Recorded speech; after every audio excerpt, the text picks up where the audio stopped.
Well, in other auto news, Uber's self-driving cars got the green light to hit the streets of California again. The state granted the permit to the ride-hailing company 2 years after its vehicle was involved in a fatal crash in Arizona. Uber didn't say when it would resume testing. And Fiat Chrysler says it may shut down one of its European factories following part shortages as a result of the coronavirus. Hyundai became the first major automaker to halt production outside of China this week in South Korea. And other car makers have extended factory closures in China at least until next week, following government guidelines. That includes Hyundai, Tesla, Peugeot, Nissan, and Honda.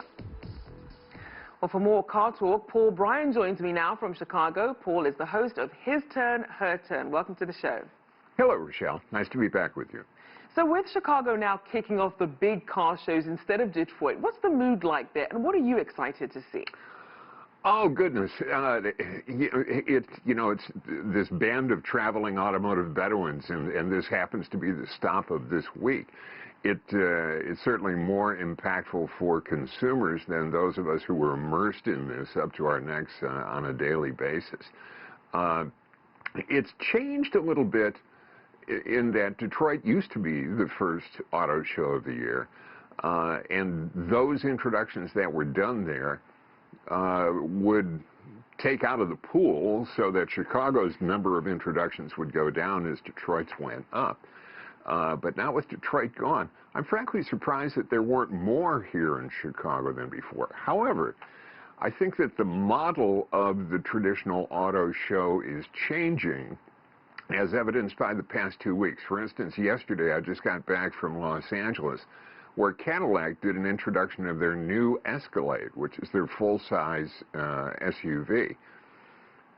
There, and then last week in Miami with Genesis with their new SUV.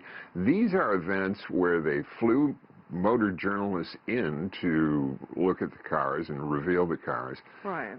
And they would have traditionally been done at an auto show. I think that the changes in marketing strategies have come to the point now where the manufacturer says, look, it's going to cost me $5 million to go into an auto show and do a display, and maybe I'll get some play out of that. What they are finding out is more effective is to say, why don't we bring in the media that we really like? We'll bring them in, we will show them and keep them, not for a 20-minute news conference slot during a media preview of an auto show, but for a 24-hour period, make our executives available, designers, engineers, what have you. So then, Paul, by changing the game a little bit and sort of having their own spotlight, how does that change in terms of their priorities and the challenges for automakers in 2020? Where is their focus? Well, the challenges are being addressed, and that's part of how they're addressing it. The old model of everybody takes an auto show and they get a big room and you put a lot of cars into it and you open up the doors and you hope that people will come in, and then, well, maybe somebody will walk by that likes my car. This way, in the new way rather, you're seeing that instead of taking that $5 million and doing that, they'll take that money and through data identify people who are looking for the kind of vehicles that I'm pushing.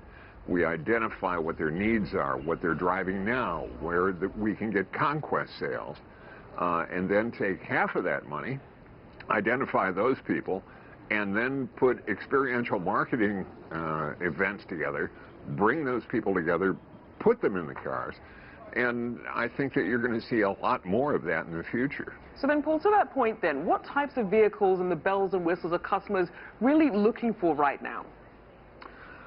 I think that there's a disparity between what people are looking for and what the industry is pushing. For instance, the gentleman that was on before was talking about electrification was such a large deal, and he said it's a fraction of the market.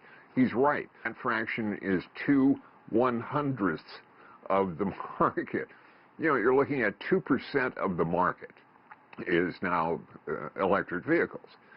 And for a company to say, well, by 2029, we're going to stop building internal combustion engines, that's a pretty tall order right now. Just if you just look at the raw numbers of a national fleet in America of 300 million vehicles, if you sold nothing but electric vehicles from this moment forward at the same SAR, it would still take 15 years to turn over the fleet.